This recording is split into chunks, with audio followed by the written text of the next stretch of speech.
Hello, I'm having a little bit of a challenge with my network this evening, so please pardon me. But however, I'm doing my very best to make sure we are live tonight. I'm doing my very best to make sure we are live tonight. Um,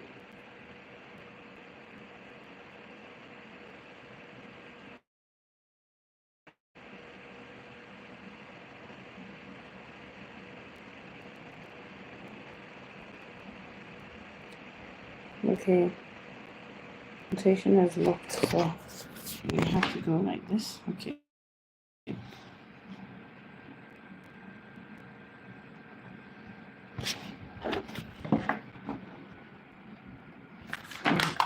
Okay, guys. Sorry, tonight hasn't been easy. I'm just returning back to live shows, and as you can see, I'm having trouble.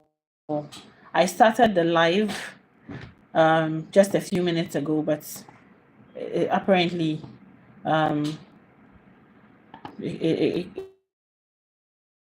so I'm having to redo it again. So what is the conversation about tonight? Well, let me see if I can get this thing out. Share.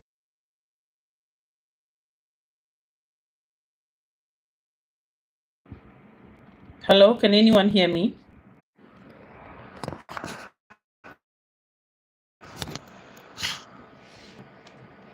Okay. So I think we have a little bit of. So I'm going to be very fast, very quick with this because I really need to set up my live show really very well.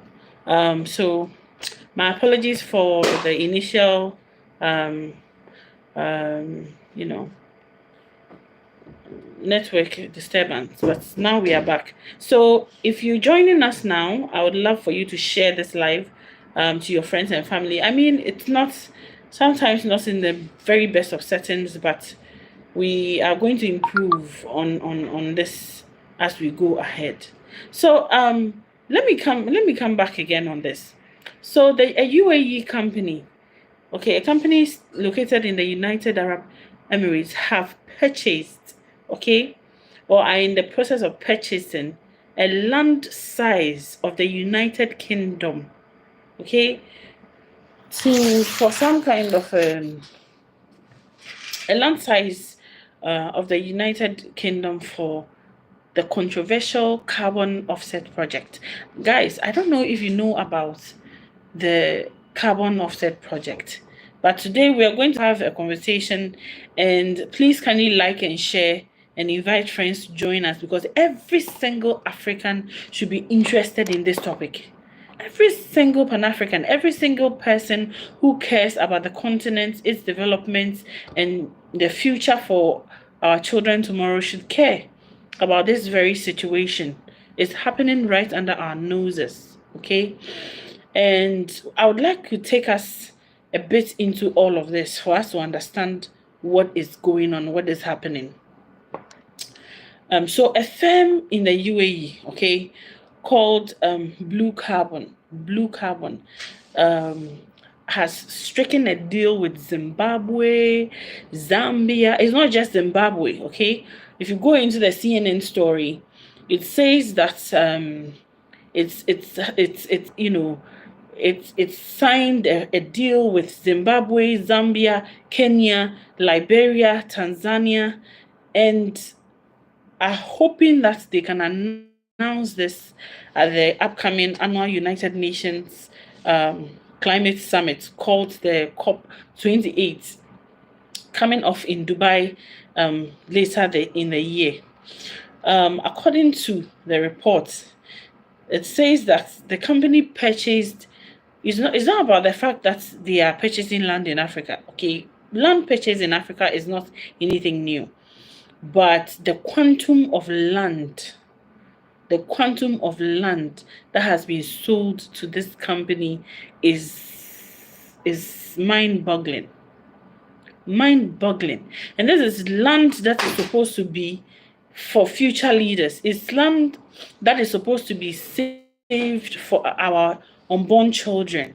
Now, this land that is so huge, okay, it is almost the size of UK, and the United Kingdom has about some 240 is it hectare 240 hectares of land, or something like 40,000 hectares of land, or something like that. I looked it up. I'll check it up again and see the land size of the UK. So let's go. What is the land size, okay, of UK? Today we are going to learn a lot.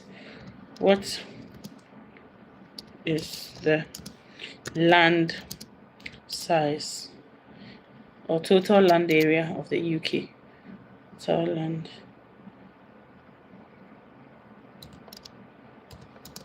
of the UK. Okay, so let's continue whilst this load. Okay, and for what purpose is one company, Blue Carbon, purchasing 20% of the entire Zimbabwe land? And remember that there are other countries like Tanzania, Kenya, Uganda, and all of that in the deal, waiting in the line of the deal. So what are they using this for? So what they want to do is to take this portion of land, okay, and grow it into a forest, or groom it into an actual thriving forest. And after they do this, then they will have in the climate change, or climate change sector, as they are discussing. Sometimes it's a bit confusing, but it is supposed to be some kind of like a get out of jail free card for those polluting the air, the atmosphere with earth heating carbons and stuff like that. So they are going to grow this forest, and then guess what? Sell it out. They're going to sell the forest area. Okay, yeah, I think what I was trying to say, the total land area of the United Kingdom is 243,610 kilometers square. Okay, so that is like about that size of land that has been chopped off and given to one company in Zimbabwe. Woo! Zimbabwe did not take their time on this. I'm not going to focus too much on the who, but I'm going to focus on the what. So, as I said, it was purchased by a company in the US and in the UAE, and approximately 1.5 billion has already has been agreed. Okay, 1.5 billion has been agreed to be transferred to the government of Zimbabwe for the purchase of this land by another company, associate company, called Global Carbon. So this Global Carbon is an associate or another company of the same owner that is agreeing to pay $1.5 billion as a pre-finance to Zimbabwe, so they can have that back in carbon credits. Okay, let's keep going. So if you look at the amounts that they're going to buy this area of land for, it is about the total expenditure of education and childcare in Zimbabwe. So this is not some small amount of money, and this land area is just almost like the size of another country. Okay, and they are buying this for 1.5 billion. 1.5 billion US dollars. Who does this money go to? Who is this money going to? I mean, first of all, how is it that you sell such an amount of land to private companies, land that is supposed to be belonging to African, I don't even know what to say. Land that's supposed to belong to African children who someday will grow up, become responsible adults, and will have, the need and the use for this land. This land is being given out to private companies to be used as carbon credits kind of exchange. I mean, how is the companies that are polluting, okay, the earth, or with carbon that is heating up the earth, or whatever is, the issues are, why can't they be made to adopt proper procedures in their manufacturing processes, in the way they conduct business, to kind of like mitigate the impact of carbon emissions on the environment? Why is it that land in Africa has to be, you know, has to be okay? So we are back now. So my point is that why can't proper practices be adopted? Okay, because right now, like, to what extent are some governments in Africa, to what extent are they willing to go to sell off the future of Africans? I mean, I don't understand it. I don't know if you understand this, but I don't understand this. What extent will governments in Africa go in selling off the future of their unborn generations? First of all, you have sold our lands, you have sold the mineral resources beneath our feet. Second of all, children in Africa today are just without hope. I posted a video just recently about illegal migration in Africa, and so I invited the youth to come on the show and then talk about their problems and why they think that illegal migration has plagued Africa. And some of the things they said were heartbreaking, because the youth of the continent are saying that the leaders don't care about them, and this is like an example. My concern here is that, what was the deal about? I mean, what was it about? Is it going to be something that is leased over a couple of months or a couple of years, or is something that is outright? Because if it is sold outright and it was sold on the basis that the company that bought the land has forever ownership of the land space, then guess what? It means that 40 years to come, 50 years to come, 70 years to come, if this developer of this company that bought the land is no longer interested in this carbon credits, or the whole thing becomes so much played that they are no longer interested in investing in carbon credits, what would they decide to do with the land? What would they decide to do with the land? And if they decide to venture into something like real estate, mining, and other things, that land that they have taken is a whole country. It is the land size, total land area of the United Kingdom. That's how big this land that they've given to this one company is in Zimbabwe. Somebody will say that, but you are not a Zimbabwean. Why are you so concerned? Let me tell you something. I am concerned because I'm African first. I am African. And you see, that is why I'm always sometimes a bit angry with Pan-Africans. We like to sit on the sidelines and watch these things happen. And then what happens? And watch these things happen. And then what happens? We don't say anything. We don't do anything about it. We only come to complain. Young people must get into politics, because those who are in politics, who don't care about our young people, who don't care about you and I, they'll go ahead and do their thing anyways. they'll go ahead and sell their lands anyways. I mean, it's a shame. It's a shame. Let me take a couple of comments. Thank you so much, OSS Project, for joining us.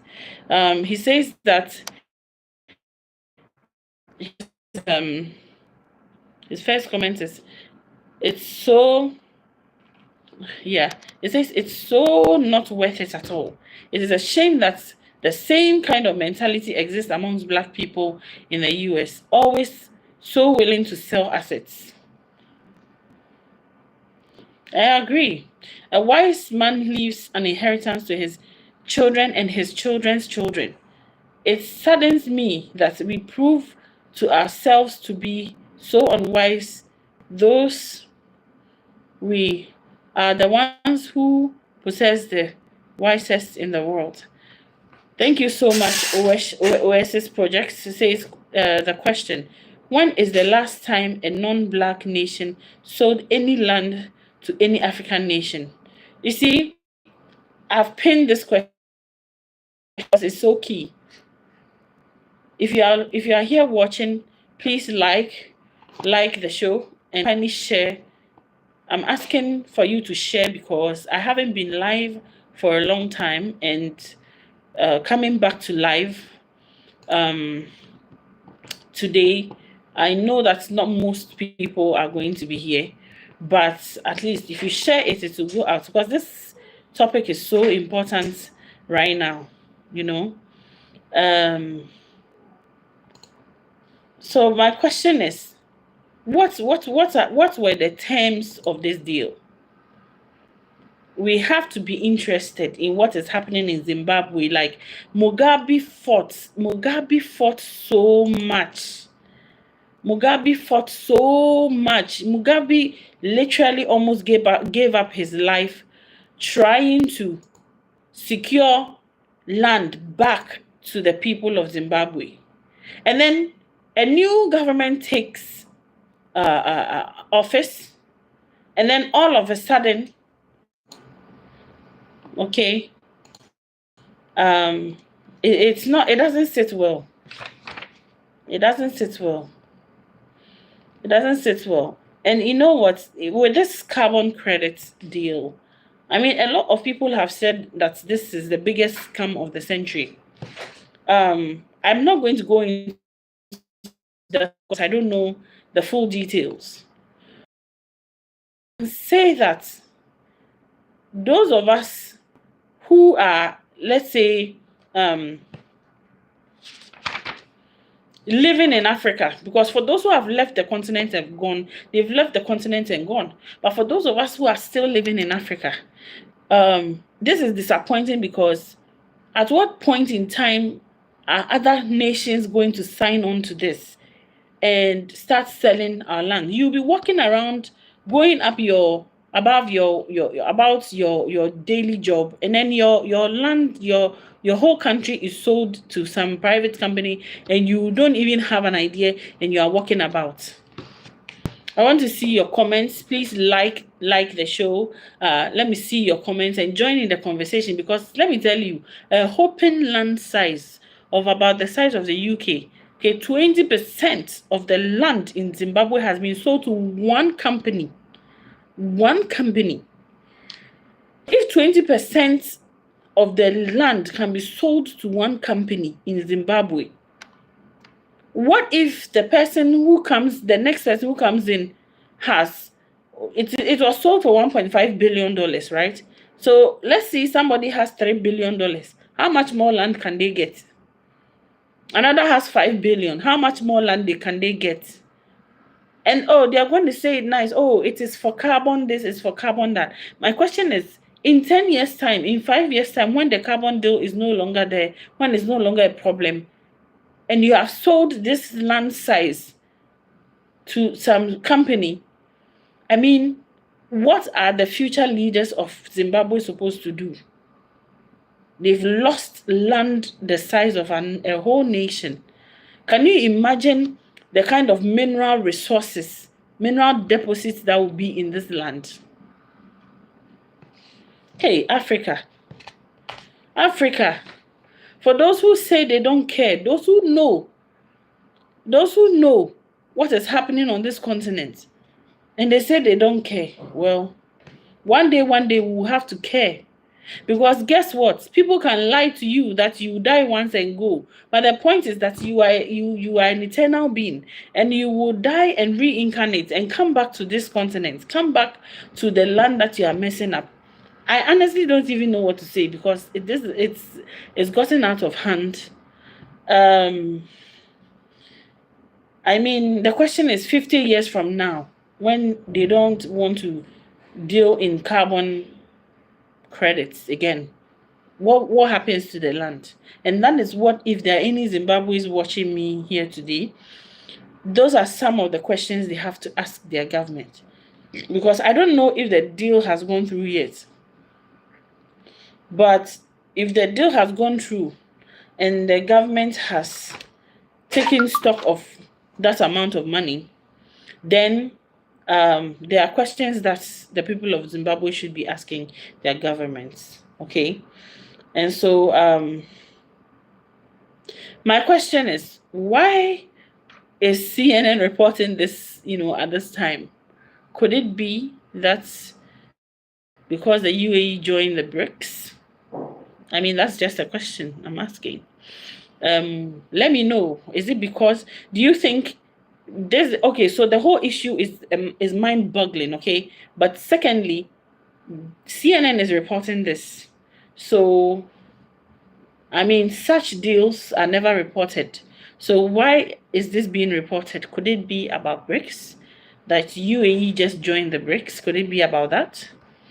Please let me know your thoughts in the comment section. And thank you so much for joining me on this very short live. We'll come your way again soon and discuss more pertaining or pertinent continental issues. So thank you so much for joining us.